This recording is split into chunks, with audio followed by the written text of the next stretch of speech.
chariot races here. You would also have gladiatorial battles, which were basically slaves fighting it out with each other to see who would die and who would get set free. There was a lot of persecution of the Christians. If you remember now, we're talking about a time period that spans the beginning of Christianity. If you gauge Christianity as starting at year 0, there's about 300 years where Christianity is in the Roman Empire, where they are the subject of extreme persecution. I'll get to that a little bit more in a moment. But one of the things that they would often use as entertainment is Christians battling beasts, or, both beasts that could do harm to them as well as them hunting these beasts. And even, both here and in the Colosseum, this, because of their genius with the aqueduct system and so forth, this would be flooded. And slaves on ships would enact sea battles. For real. For real.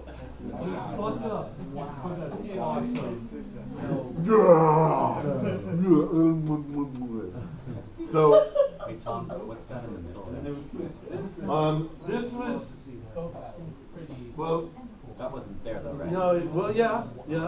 This is kind of like when you go to the horse races, you've got the infield.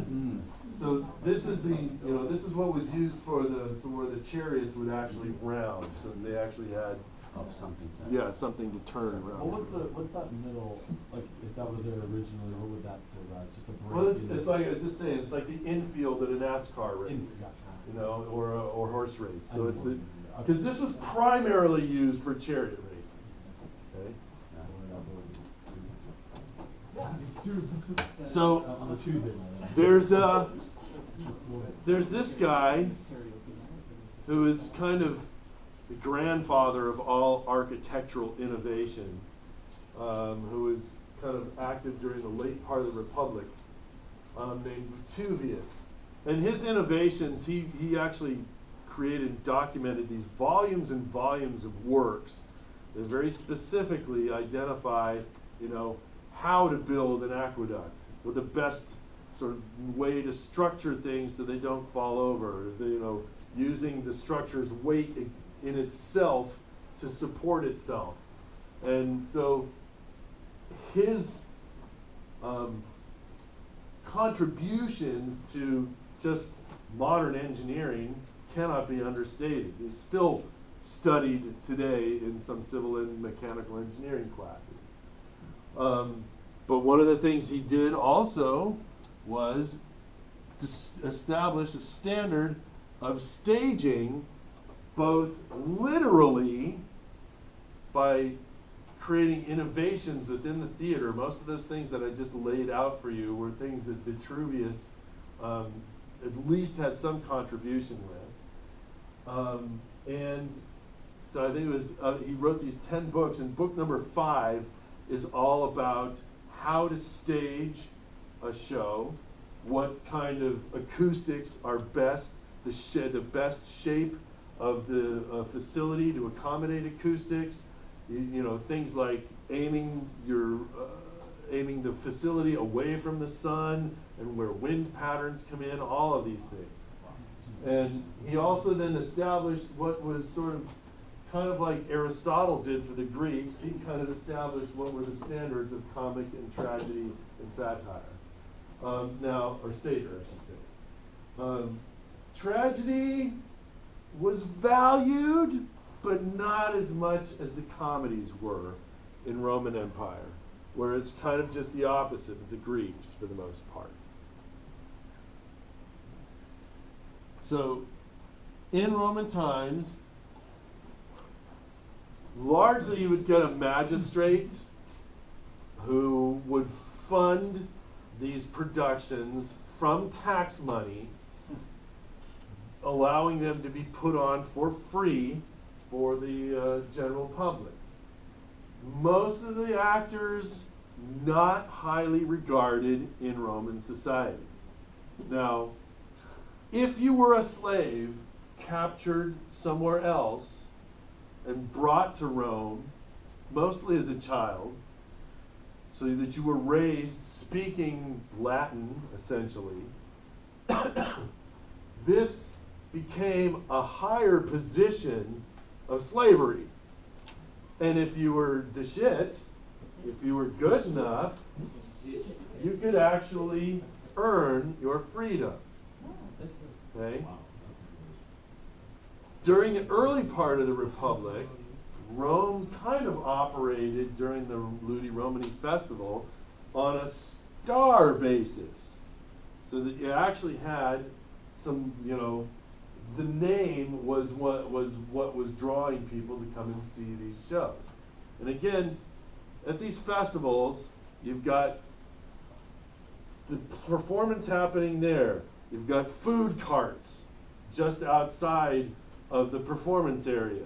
You've got jugglers. You've got, people with wild animals doing tricks and all kinds of things just all over the place. So it's not like it was a completely settled, everybody sits down and politely watches the show. No, they're feasting, they're talking, they're this is boring, I'm going to go bait a bear for a while. Okay? Sounds like a baseball game. Well, kind of, in some respects, yeah. So there was a lot of distractions. So kind of like with the Greeks, but even more so, there's, I think it's one of Terence's plays, The Mother-in-Law, the prologue is literally begging the audience to stay. To please don't wander away, because you'll probably enjoy this. Okay? Towards the later part of the empire, this is where we start getting conquered slaves performing, and oftentimes it was to some very dire consequences. So, as I said, the star system, you've got a guy like Quintus Roscius, who was both a comic actor and a tragic actor, which was not common because the styles were fairly different. Tragedy was considered to be very deliberate, almost slow, and methodical in its presentation, and kind of very almost operatic in its histrionic delivery. And in fact, an actor in Rome was called a histrion. So you get that term of I'm standing and barking a lot of words, histrionic. Whereas comedy was much more lively, sharp, bright, speedier, meant to be a little bit more erratic in the physical presentation. Okay? Quintus Roscius was kind of what we could identify as the first star actor of the Roman era. So I just mentioned the manner and gesture there. Training, once again, you've got actors that are wearing masks that have little built-in projection devices in their masks as part of these huge, huge venues. So once again, you've got to be able to be heard, you've got to be able to be seen. So as you're reading the Brothers Menachmus, try to picture this being performed without microphones for 12 to 15,000 people who are not dedicated to necessarily paying attention to you. Because again, there's so many other distractions available to them. So the training that they received was largely, and there was evidence that there was, some, I'll call them teachers at this time, was largely in the nature of voice and specifics of their gestures. Now, as proper scripted dramas started to degenerate and lose their popularity, we have the emergence of the mime and the pantomime. Now, the mime kind of brought back the idea of the Atelon farces. These short, 20-minute kind of family-oriented. When I say family-oriented, it's centered around the family.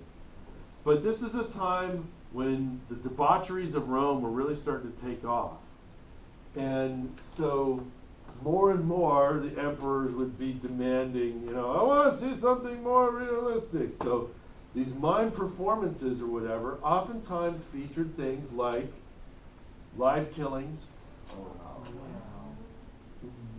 sex on stage, all kinds of things that were representative of some new tastes.